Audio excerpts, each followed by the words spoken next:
सन्मान्य सदस्य विजय वडेट्टीवार साहेब, काय मी कालपासून बघतोय तुमची दृष्टी इकडे काही पडतच नाही अध्यक्ष महोदय. तुम्ही इकडे आमच्याकडे आलात तेव्हा पण माझी दृष्टी तुमच्यावर पडली नव्हती. काय आता एक तर वक्र दृष्टीच ठेवा. अध्यक्ष महोदय, खरं तर या वीज पडून मृत्युमुखी पडण्याची संख्या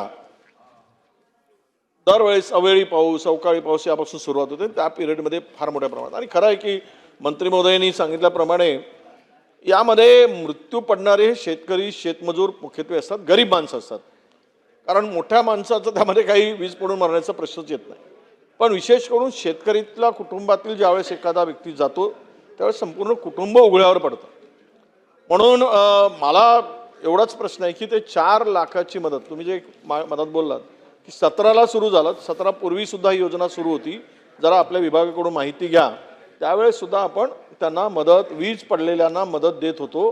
ती मदत 50,000पासून 1 लाख रुपयापर्यंतची, 1 लाख रुपये मी दिले 14च्या पूर्वी आमच्या त्यावेळेस.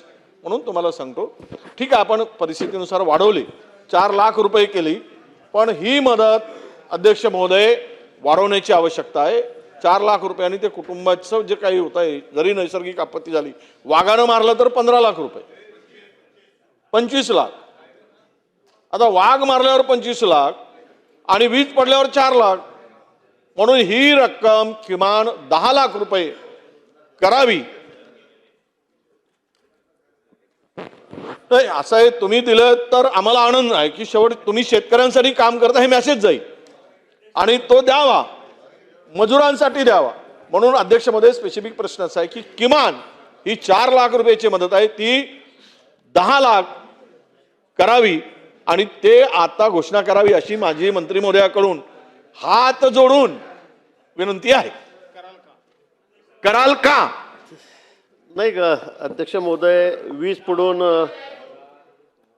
पडून होणारे मृत्यू राज्य आपत्ती म्हणून पूर्वी खरं त्याच्यामध्ये त्या सूचीमध्ये वीज पडून आपत्तीमध्ये याचा समावेश या ठिकाणी नव्हता.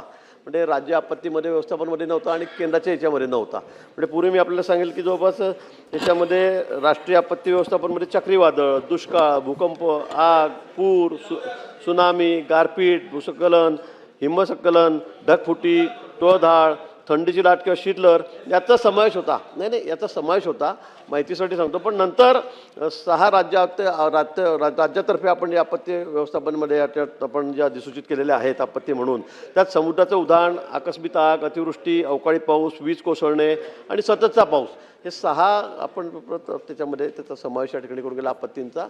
आणि आपण जे म्हटलं ते खरं आहे, त्याच्यामध्ये कुठेही मृत्यू पडला तर आपण त्याला 4 लाख रुपये देतो. अपघात असेल, कुठे काही नैसर्गिक आपत्ती असेल तर 4 लाख रुपयापर्यंतची आपली मर्यादा त्या ठिकाणी आहे. आणि म्हणून आपण ज्या सूचना केल्या आहे निश्चित आपण त्याचा विचार करू. माननीय मुख्यमंत्री महोदयांची आपण या संदर्भात चर्चा करू. आणि नाही, एक लक्षात घ्या बघा, मृत्यू हा कुठच्याही पद्धतीने झाला तर तो गंभीरच विषय. परंतु वडेट्टीवार साहेब, एक लक्षात घ्या की वीज कोसळणं हा फोर्स मेजरचा भाग आहे. हे नैसर्गिक आहे, त्यात कोणाचा कंट्रोल नाही आहे. पण वाघाच्या हल्ल्यात जर एखादा माणूस मृत्युमुखी पडत असेल तर कुठे ना कुठे ह्याच्यात ह्युमन एरर किंवा ह्युमन इंटरफिअरन्समुळे होणारा हा भाग आहे. त्यामुळे दोघांमधला फरक हा समजून घ्यायलाच लागेल आणि कॉम्पेन्सेशन हे शेवटी त्याच्या आधारावरती दिलं जाईल. त्यामुळे मला वाटतं शासन या संदर्भात विचार करेल. पण विचार करत असताना हा डिफरन्स आपल्याला लक्षात ठेवणं आवश्यक आहे.